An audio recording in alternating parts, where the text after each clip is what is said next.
시청해주셔서 감사합니다. 최근 K8의 실내 공간이 공개가 되어 이슈가 되었습니다. 신형 그랜저를 압살하는 듯한 실내 공간과 더불어 제네시스 G80와도 대적할 수준의 실내 디자인이라는 평가를 받기도 했습니다.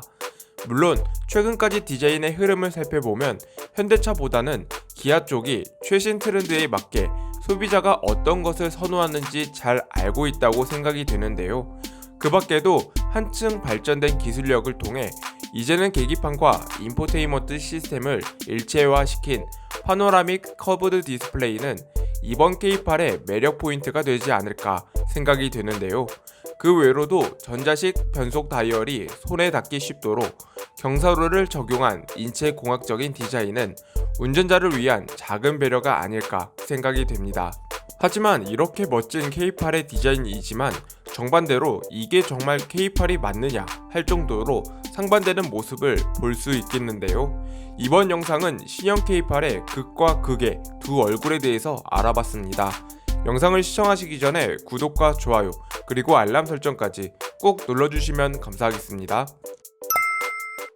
보다 많은 K7 관련 소식은 K7 킹클럽을 통해 확인하실 수 있습니다. 출시일까지 카페 회원분들께 더 많은 정보를 전달하기 위해 나아가겠습니다. 우선 논란이 되고 있는 신형 K8의 또 다른 실내 모습입니다. 디지털 계기판인 것은 알겠으나 내비게이션을 포함한 인포테인먼트 시스템은 갤럭시 탭을 대체한 것이 아닌가 싶을 정도의 의아스러운 디스플레이 모습인데요. 앞서 출시한 카니발의 하이트림과도 유사한 형태인 것 같지만 유독 제 눈에는 K8의 공백이 과도하게 큰 것이 아닌가 싶습니다. 한편 이를 접한 네티즌의 반응도 싸늘했습니다.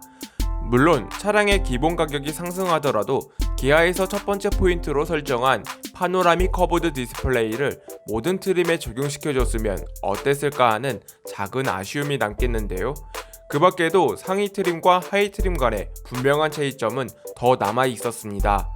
첫 번째로 지금 보고 있는 사진은 기아의 K8 차량의 하위 트림으로 추정되는 차량에 17인치 휠이 장착되어 있는 모습입니다. 기아 K8의 휠 사이즈는 17인치부터 시작되어 19인치까지 적용될 것으로 알려졌는데요. 참고로 19인치 휠은 여러분이 많이 보셨던 바로 이 휠이 되겠습니다. 사진상으로 봐도 K8의 17인치 휠 조합은 정말 비추천하고 싶은 조합이라 생각이 듭니다. 물론 휠의 인치 사이즈의 중요성은 생각보다 큽니다. 휠의 인치 사이즈가 작으면 작을수록 마찰이 되는 면적이 적어져 차량의 연비가 높아지는 장점이 있겠습니다. 반대로 휠의 인치 사이즈가 높아질수록 연비는 떨어지는 단점이 있겠는데요. 사진으로 봐도 기아 K8의 17인치 휠 디자인과 19인치 디자인을 비교해봐도 디자인 측면에서 19인치 휠이 압승이라고 생각이 되는데요. 물론 중간점인 18인치 휠 디자인도 있겠지만 최소한 중간 트림으로 가야지만 인치업이 가능하지 않을까 생각이 듭니다. 그 밖에도 기아 K8의 실내는 하이 트림과 상위 트림 간에 뚜렷한 차이점이 있습니다. 하이 트림 같은 경우 나파 가죽이 아닌 천연 가죽 시트가 적용된 모습을 확인할 수 있었는데요. 물론 과거에는 인조 가죽을 적용하거나 일부 소재에 사용하는 등 모습을 볼 수 있었으나 지금의 신차에서는 천연 가죽이 가장 낮은 트림에 사용된다는 점을 생각해 본다면 작은 위안이 되지 않을까 생각됩니다. 그렇지만 상위 트림에서 볼 수 있었던 멋진 시트 디자인이나 도어 트림의 볼륨감을 심어주는 디자인 포인트는 찾아볼 수 없다는 점에서는 자칫 밋밋한 디자인이라는 평가를 받을 수도 있는 우려가 남겠는데요. 상위 트림 같은 경우 필팅 나파 가죽을 적용을 통해 한층 실내를 고급스럽게 잘 디자인한 모습을 볼 수 있겠습니다.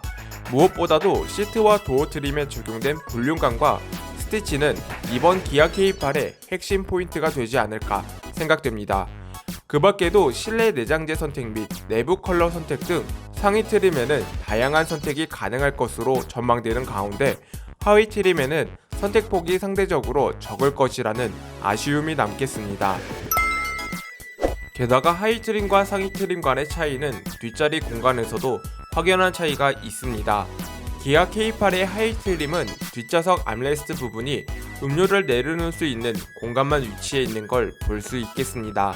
대부분 일반 세단 뒷자리 암레스트는 이렇게 음료만 내려놓을 수 있는 공간만 위치한 게 대부분이긴 합니다. 하지만 상위 트림 버전에서는 뒷자리에서 오디오 시스템을 설정할 수 있는 조작 버튼들이 모두 있다는 걸 확인할 수 있겠습니다. 그 밖에도 뒷좌석 암레스트 외형도 조금 변화가 생겼는데요. 음료를 넣을 수 있는 컵홀더를 고급스럽게 숨겨놓고 있어 불필요한 노출을 줄일 수 있는 장점을 갖춘 것으로 보입니다. 그렇다면 시트는 기능적인 측면에서 어떤 차이가 있을까요?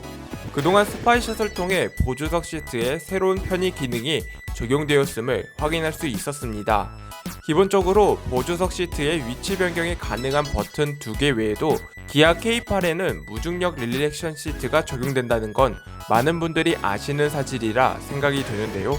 하이트림에서는 기본적인 시트 위치 변경 버튼 2개가 적용되겠지만 상위 트림을 포함한 일부 옵션 패키지에는 무중력 릴렉션 시트가 적용됨에 따라 보다 편안한 시트 포지션을 제공할 것으로 기대가 되는 부분입니다. 그렇다면 이번 K8을 시작으로 변화되는 헤드레스트의 차이는 무엇일까요? 기아 K8의 하이트림 같은 경우 헤드레스트가 일반형에 가까운 모습을 하고 있는 것을 볼 수 있겠습니다. 일반형에 가깝다고 하지만 상당히 유연한 외형을 갖추고 있어 인체공학적인 헤드레스트인 것 같은 기대감을 받겠는데요. 하지만 상위 트림에 가까울수록 이 헤드레스트의 외형도 큰 변화를 거치게 되겠습니다. 상위 트림의 헤드레스트 모양은 마치 옷걸이처럼 생긴 듯한 형태를 갖추고 있겠는데요. 물론 옷걸이 용도로도 사용될 수 있겠지만 차량 뒷자리의 승하차 시 손잡이 역할로도 사용이 가능할 것 같은 디자인은 틀림이 없어 보입니다. 이렇게 기아 K8의 화려한 뒷면 속에는 정반대되는 모습도 이번 영상을 통해 알 수 있었습니다. 물론 이러한 모습은 좀 더 다양한 판매 전략을 세우기 위한 방법 중에 하나일지도 모릅니다. 그렇지만 하이 트림과 상위 트림 간의 격차를 좀 더 줄일 수는 없었던 걸까요? 한편 기아 K8의 양산 일정이 3월 말로 예정되어 있는 가운데 하이브리드 생산 관련해서는 다소 어두운 소식이 전해지고 있겠는데요. 다음 영상에서는 기아 K8의 하이브리드 생산이 지연되는 이유에 대해서 알아보겠습니다. 오늘 준비한 소식은 여기까지입니다. 많은 분들에게 도움이 되셨으면 좋겠습니다. 다음에도 보다 유익한 자동차 소식들로 찾아뵙겠습니다. 시청해주셔서 감사합니다.